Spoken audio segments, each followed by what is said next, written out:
And let's continue with the fifth chapter of A Tale of Two Cities. We've just heard of a wine cask overflowing and all of the starving people attacking the wine. If you want to see a really cool representation of this, I recommend looking at the 30s movie that was made of A Tale of Two Cities. And we talked about a man who wrote blood in wine on the wall as kind of a chilling omen of things to come, because there will be rioting in the streets of this city very soon. And now we will pick up with a description of the wife of the wine shop owner. Madame Defarge, his wife, sat in the shop behind the counter as he came in. Madame Defarge was a stout woman of about his own age, with a watchful eye that seldom seemed to look at anything, a large hand heavily ringed, a steady face, strong features, and a great composure of manner. There was a character about Madame Defarge from which one might have predicted that she did not often make mistakes against herself in any of the reckonings over which she presided. Madame Defarge, being sensitive to cold, was wrapped in fur, and had a quantity of bright shawl twined about her head, though not to the concealment of her large earrings. Her knitting was before her, but she had laid it down to pick her teeth with a toothpick. Thus engaged, with her right elbow supported by her left hand, Madame Defarge said nothing when her lord came in, but coughed just one grain of cough. This, in combination with the lifting of her darkly defined eyebrows over her toothpick by the breadth of a line, suggested to her husband that he would do well to look round the shop among the customers for any new customer who had dropped in while he had stepped over the way. The wine-shop keeper accordingly rolled his eyes about until they rested on an elderly gentleman and a young lady who were seated in a corner. Other company were there, 2 playing cards, 2 playing dominoes, 3 standing by the counter lengthening out a short supply of wine. As he passed behind the counter, he took notice that the elderly gentleman said in a look to the young lady, "This is our man." "What the devil do you do in the gallery there?" said Monsieur Defarge to himself. "I don't know you." But he feigned not to notice the 2 strangers, and fell into discourse with the triumvirate of customers who were drinking at the counter. "How goes it, Jacques?" said one of these 3 to Monsieur Defarge. "Is all the spilt wine swallowed?" "Every drop, Jacques," answered Monsieur Defarge. When this interchange of Christian name was effected, Madame Defarge, picking her teeth with her toothpick, coughed another grain of cough, and raised her eyebrows by the breadth of another line. "It is not too often," said the second of the 3, addressing Monsieur Defarge, "that many of these miserable beasts know the taste of wine, or anything but black bread and death. Is it not so, Jacques?" "It is so, Jacques," Monsieur Defarge returned. At this second interchange of the Christian name, Madame Defarge, still using her toothpick with profound composure, coughed another grain of cough, and raised her eyebrows by the breadth of another line. The last of the 3 now said his say, as he put down his empty drinking vessel and smacked his lips. "Ah, so much the worst. A bitter taste is that such poor cattle always have in their mouths. And hard lives they live, Jacques. Am I right? Am I right, Jacques?" "You are right, Jacques," was the response of Monsieur Defarge. The third interchange of the Christian name was completed at the moment when Madame Defarge put her toothpick by, kept her eyebrows up, and slightly rustled in her seat. "Hold, then. True," muttered her husband. "Gentlemen, my wife." The 3 customers pulled off their hats to Madame Defarge with 3 flourishes. She acknowledged their homage by bending her head and giving them a quick look.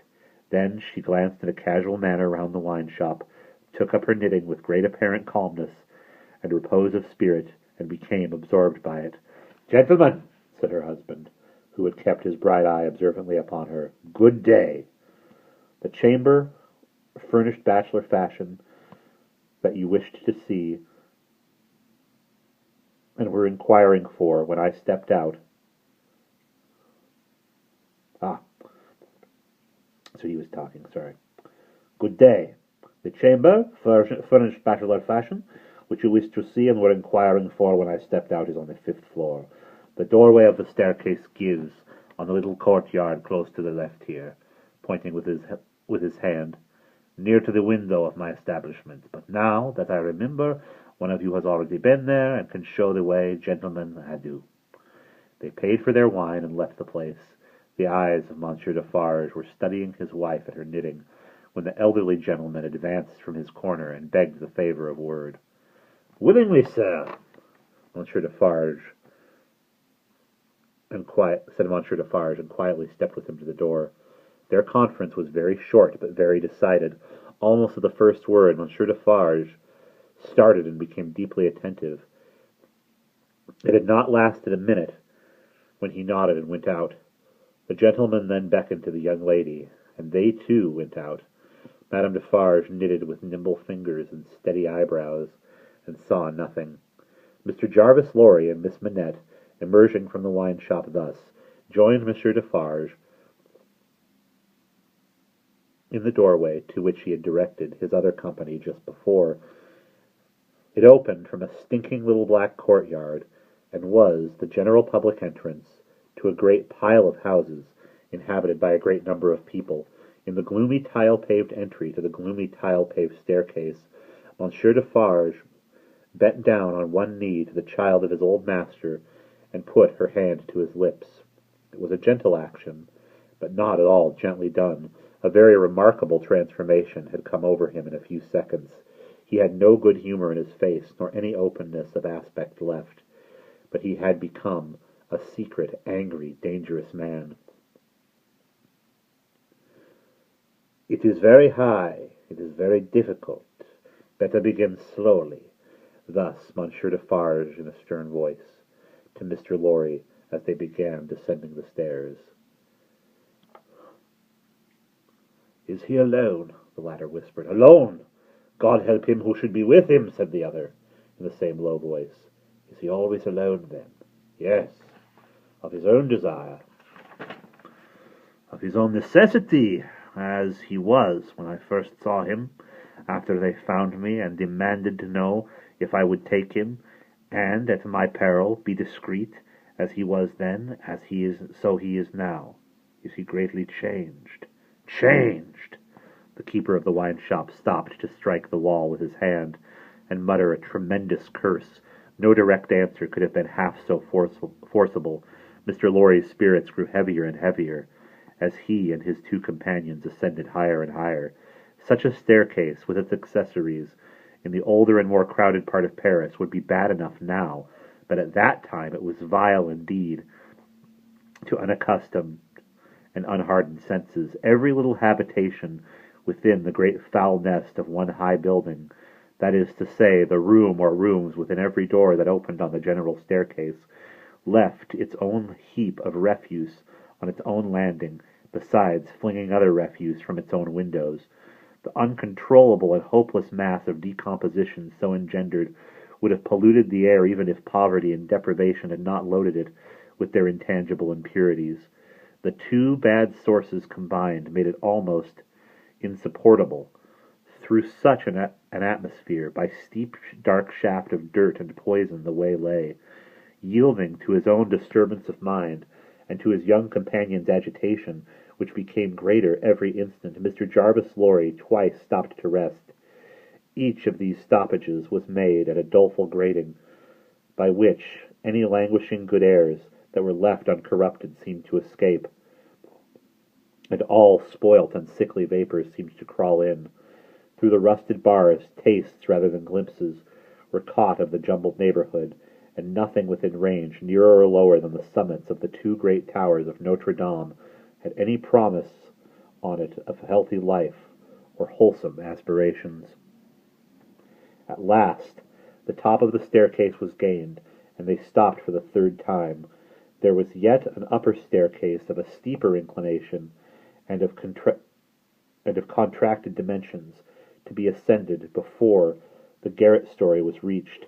The keeper of the wine shop, always going a little in advance, and always going to the side which Mr. Lorry took, as though he dreaded to be asked any questions by the young lady, turned himself about here, and carefully, feeling the pockets of the coat he carried over his shoulder, took out a key. "The door is locked, then, my friend," said Mr. Lorry, surprised. "Ah, yes," was the grim reply of Monsieur Defarge. "You think it necessary to keep the unfortunate gentleman so retired?" "I think it necessary to turn the key," Monsieur Defarge whispered it closer in his ear, and frowned heavily. "Why? Why? Why? Because he has lived so long locked up that he would be frightened, rave, tear himself to pieces, die, come to I know not what harm if his door was left open." "Is it possible?" exclaimed Mr. Lorry. "Is it possible?" repeated Defarge bitterly. "Yes, in the beautiful world we live in, when it is possible, and when many such things are possible, and not only possible, but done, see you, under the sky there, every day. Long live the devil! Let us go on." This dialogue had been held in so very low a whisper that not a word of it had reached the young lady's ears. But by this time she trembled under such strong emotion, and her face expressed such deep anxiety, and above all dread and terror, that Mr. Lorry felt it incumbent on him to speak a word or two of reassurance. "Courage, dear miss. Courage, business. The worst will be over in a moment. It is but passing the room door, and the worst is over. Then all the good you bring to him, all the relief, all the happiness you bring to him, begin. Let our good friend here assist you on that side. That's well, friend Defarge. Come now, business, business." They went up slowly and softly. The staircase was short, and they were soon at the top. There, as it had an abrupt turn in it, they came, all at once, in sight of three men whose heads were bent down close together at the side of a door, and who were intently looking into the room to which the door belonged, through some chinks or holes in the wall. On hearing footsteps close at hand, these three turned and rose, and showed themselves to be the three of one name who had been drinking in the wine shop. "I forgot them in the surprise of your visit," explained Monsieur Defarge. "Leave us, good boys, we have business here." The three glided by and went silently down. There, appearing to be no other door on that floor, the keeper of the wine shop going straight to this one where they were left alone, Mr. Lorry asked him in a whisper, with a little anger, "Do you make a show of Monsieur Manette?" "I show him in the way you have seen, to a chosen few." "Is that well?" "I think it's well." "Who are the few? How do you choose them?" "I choose them as real men, of my name. Jacques is my name, to whom the sight is likely to do good. Enough. You are English. That is another thing. Stay there, if you please, a little moment." With an admonitory gesture to keep them back, he stooped and looked in through the crevice in the wall. Soon, raising his hand again, he struck twice or thrice upon the door, evidently with no other object than to make a noise there.